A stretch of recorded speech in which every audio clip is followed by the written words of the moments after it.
Mira, la primera temporada la verdad que la pasamos súper bien, increíble el cast, el crew, todo el equipo de trabajo, fue una experiencia maravillosa. A mí me encantaba el personaje porque tenía mucho color y muchos matices, pero bueno, es un personaje que dentro de la historia evoluciona en la primera parte y aprende una gran lección por todas las maldades que hizo, ¿no?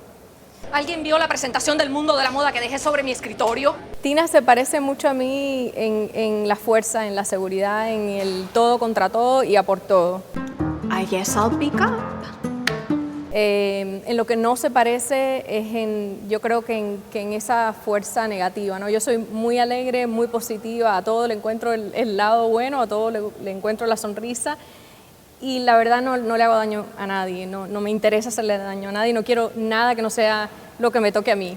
Estamos felices de que estamos, prácticamente el equipo es el mismo, ¿no?